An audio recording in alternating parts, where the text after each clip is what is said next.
Bert writes, whenever Ged goes to the test, he is literally sustained by a succession of culinary marvels.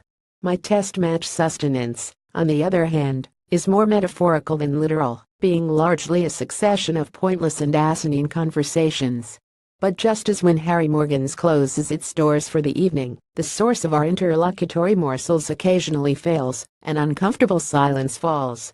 It is at moments such as these, when the Times Saturday Review section comes to the rescue.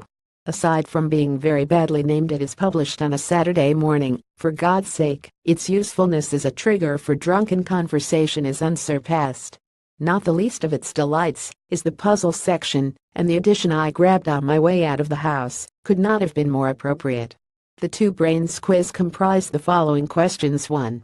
Which England cricket captains share their surname with a British Prime Minister? 2. Which first name is the most common among British Prime Ministers and England cricket captains, and how many times does the most common of the latter occur in the list of the former? The second question I interpreted as asking a numerical question, as opposed to the answer being Gaz or Kev. During an hiatus at the conversation, I asked the lads these questions. Several people in the locality overheard, and soon it became the main point of discussion in our part of the stand. Answers were flying in from all over the place. The first PM captain's surname combo was knocked off quite quickly, but the others took some time. My suggestion of Derbyshire opening batsman Daly was dismissed as Madook nonsense, which was true, but I didn't think gave it sufficient credit. Therefore I repeated it a few times till it was at least acknowledged. The captain's first name question also didn't take too long, but the prime ministerial version took a lot longer.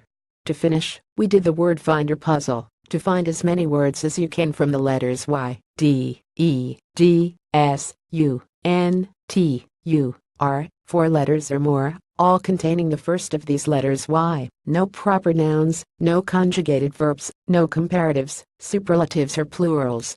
A 10-letter word does exist, we are told.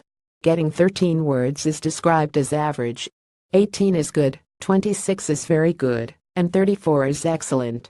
We've also added a rule that any word we could associate with cricket, however loosely, would score 2 points. Our combined total of words by stumps, taking into account the double points amendment, was coincidentally the same as that of England Test wins in this series at that moment. It wasn't all pointless rambling though. We've also asked and answered the question, is first slip the most redundant position on a test match field, and debated whether or not the observation made by one of us, that he preferred the South African whites, was acceptable in this day and age. Send your match reports to king@kingcricket.co.uk. If it's a professional match, on no account mention the cricket itself. If it's an amateur match, feel free to go into excruciating detail. Share this article